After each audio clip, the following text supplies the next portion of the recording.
Dear Aunt Flo is a podcast about bad periods, and I'm your host, Elisa Michelle. Every month, we'll dive deep into my own vagina monologues as I discuss my journey with endometriosis and share stories that we wish someone would have warned us about sooner. I am your new period BFF, so let's get comfortable speaking about our cycles. What up, what up? My name is Elisa. Welcome back to my podcast. If you're new here, welcome. I invite you to check out the previous episodes so you can have a better introduction as to why I started this podcast, and then circle back so that we can get into this episode. This one will have a high rate of TMI. The podcast in general has a high rate of TMI, but this episode specifically is going to get into it. It's probably going to be the most graphic that I have been so far. Just be aware of that. You have been warned, and that is that. Okay, so it's March now that you're hearing this, but I'm going to be talking about my cycle that took place in February, which is like literally now that I'm recording. It's February, it's Aquarius season, and it's my birthday month. And honestly, I usually get pretty emo during my birthday. Even though I absolutely love celebrating my birthday, especially this year. Like, I turned 35. It's a big milestone birthday. But I recognized that almost every year for the past however many years, my period always falls around my birthday. Womp womp. So, I always chucked up like my emotional state to like social media and giving in to all the imposter syndrome and being able to like see all these other people and how they celebrate their birthdays and have these like big milestone like surprises, and just having like a lot of expectations that surround your birthday and celebrating yourself.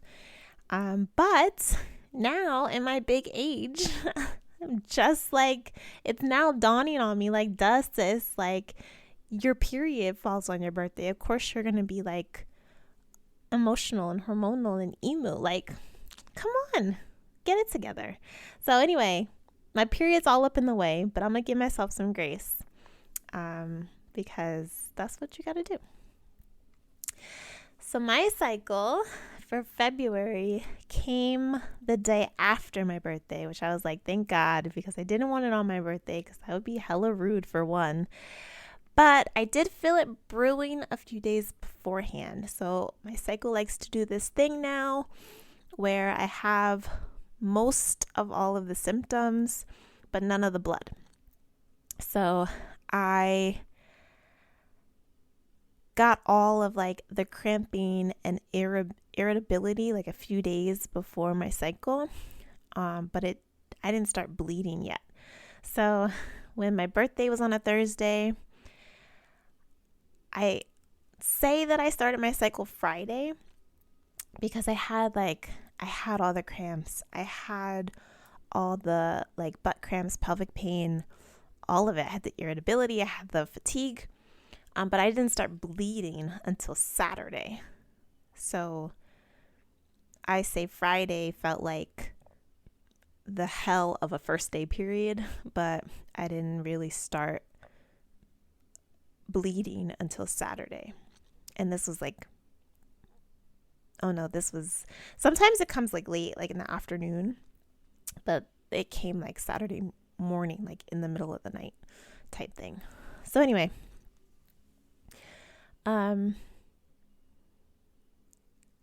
all of this started when I was about 28, 29. So now at 35, I'm recognizing another shift. Like, it comes in waves and it changes and it does what it wants to do. Like, sometimes it used to, a week before, I would get like the attitude or whatever. And then I knew my period was coming the week after. And then it's changed to like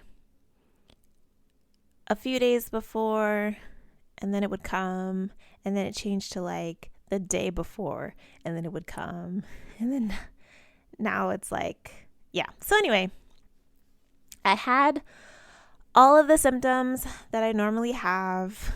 I had butt cramps, I had pelvic pain, I had back pain, I had leg pain, I had bloating, discomfort when I pee and when I poop, and a whole lot of constipation. One thing that I made like the intentional effort to do this month was to juice. And when I say this month, I mean February. So on my birthday, I bought a whole bunch of produce and I prepped it and I was ready to go. And I juiced on my birthday that night. So friends came over, they surprised me with cake and wine. I didn't have any wine. I usually try not to drink the week of my cycle because I read a lot about alcohol and sugar and how it just exacerbates your cramping and things. So I try not to drink. But anyway, they came over and I juiced while they were there. And I truly feel that the juicing, at least for myself, it helps with the constipation. So I get extremely inflamed and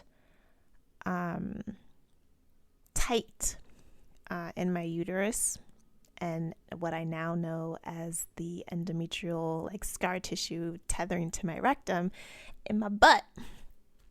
So now that I know that, I understand why I have the constipation, right? So I started juicing in hopes that it would loosen up my bowels and help me to pass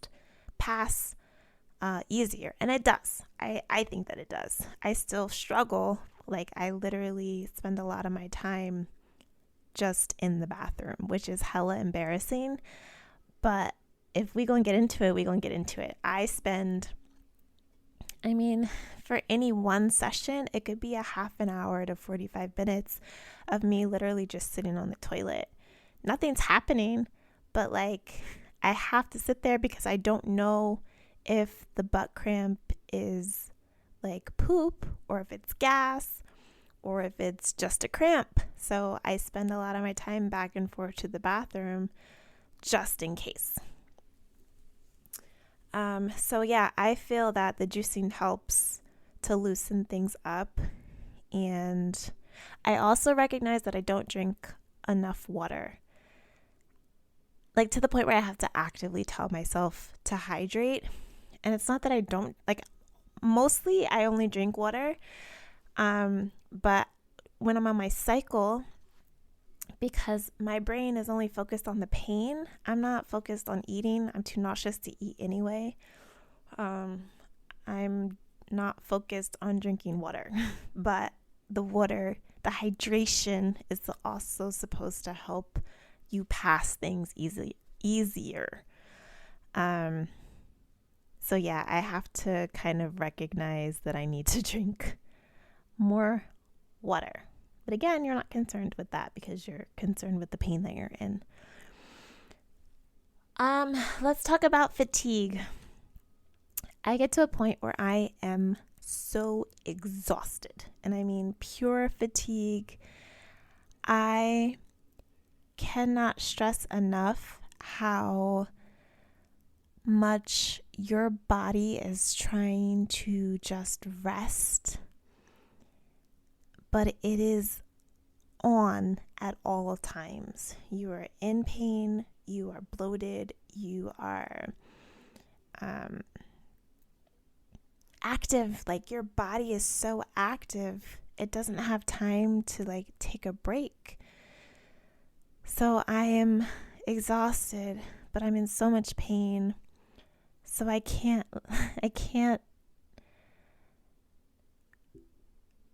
like find a balance between sleeping and existing. I don't know how to explain it.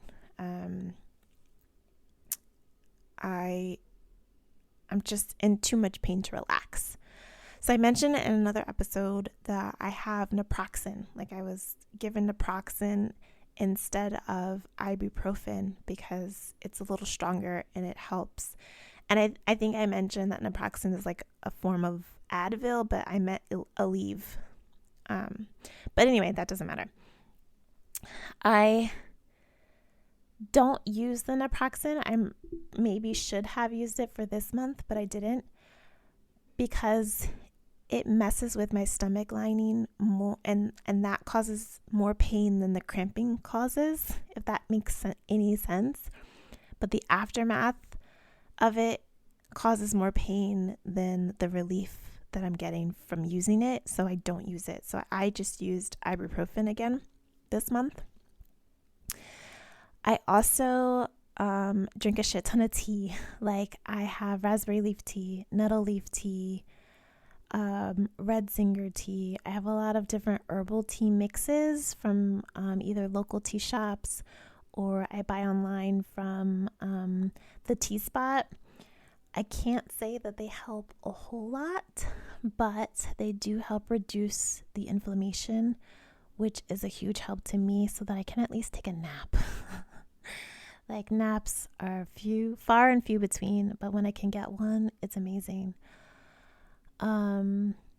And then I also got a TENS unit. I'm not going to try to pronounce the T word, but it's like an electrical nerve stimulant. You put the patches like on your stomach or on your back or wherever you're feeling the pain, and those currents send, or the machine sends currents to your nerves to either like kind of block or change your perception of the pain that you're feeling. So it doesn't really alleviate it. It just kind of shifts your reality. And it helps. Oh my God. It helps a lot to just get that brief, temporary relief so that, again, you can take a nap or you can take a shower. That's been a game changer. I've been using it for the past 3 months, and I can tell a difference. Not to say that it is like a one size fits all, but like it helps. So if you're able, like medically, to use one, I would look into it. Again, I'm not a doctor, so please don't take my word for my word, but I'm just speaking from my own experience. And if it helps somebody else, like, that's all I want. I just want to help somebody else who is experiencing the same thing as me. And then lastly, let's talk about the brain fog. I didn't know this was a thing until recently. I always, again, check this up to like social media and how much information we intake on a daily basis, on an hourly, minute by minute basis, but we're not like holding anything. We're not like we're ingesting it, but we're not like holding on to it. So it's like in and out, in and out, in and out. We're just taking in all these things. And so I felt that was affecting my memory, my age, all of these other factors, right? So for the longest, like, I lose my thoughts and my words at the drop of a dime. And now I'm learning that it's like a hormonal thing. Like, my brain perception is altered during my cycle time. So to the point where like I completely forget things. I completely disassociate myself from my body because I'm in so much pain, and that's all my brain can take. Like, that's all that it can see, that's all that it can hear, that's all that it can feel is the pain, like nothing else. And so, like, this revelation was mind-boggling to me. Like, it blew my mind because there's literally like almost an explanation for everything that happens. I know all of these symptoms are not like a one-size-fits-all situation, but a lot of us are living such similar lives. right? Like it's kind of wild. Yeah, that's pretty much how February went. This was supposed to be a short episode, but I want to be able to explain in so much detail as I can, so that you really get an idea of what I go through every month. Like, this isn't just like every 6 months something like this happens. No, this is every 28 days, like clockwork. And I am to the point where I know the exact day my cycle is going to start. And I wish I knew the exact day that it ends, but it doesn't matter. If it's longer than it needs to be, it's back on that 28th day, like it never left. And so, I mean, when you think about it, you have your cycle week, then you have a week of like clearing up, and then you have a week to yourself, and then that next week is like preparation for it to start all over again. So like you're never yourself. That's how I feel. I'm never free enough to just be. I can't make plans to do things. I didn't make any plans for my birthday. And I struggled with that because I'm like, I'm turning 35, like it's a milestone birthday.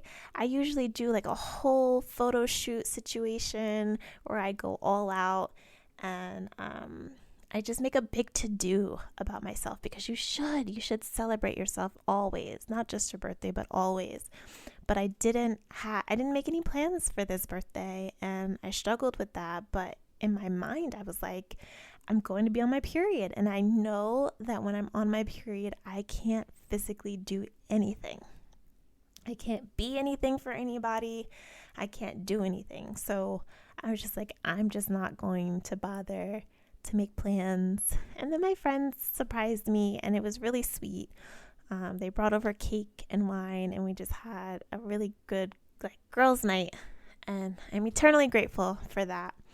To have friends that recognize what you need when you don't recognize what you need, or when you shy away from what you need. So yeah, it was a shitty period, but it was a decent birthday, and I'm still here and alive to share my story. So that's what I'm going to continue doing. But yeah, so I want you guys to chime in all the time. Like, please leave me comments, hit my DMs up. If you're not following me on social media, please do at dearauntflo.pod. I want to hear from you. I want you to share your story. I want to open up the conversation around our periods. I want us to have a safe space to talk about what's happening with our bodies. So let me know if you guys experience any of these things, how you cope with them, what you're learning, so that we can get through these together. Okay? So yeah, that's that. I will try to do a what's happening with my cycle update when I can. I don't know if I'll do it every month as like a bonus episode, but I will try to update you, at least in my posts. I do a lot of posts, like reusing the content that I'm recording while I'm recording. So you can always just comment under those, and I am an open book. So let's chat. Let's become period BFFs. And yeah, let's continue the conversations. Anyway, I love you. I see you. I hear you.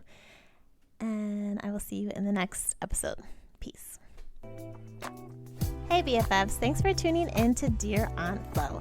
If you enjoyed this episode and would like to show support, be sure to subscribe, rate, and review on Apple Podcasts. This will help more period BFFs find our community and add to the conversation. Follow on IG at dearauntflo.pod and let me know what topics you'd like to cover this season. Catch you in the next episode, period.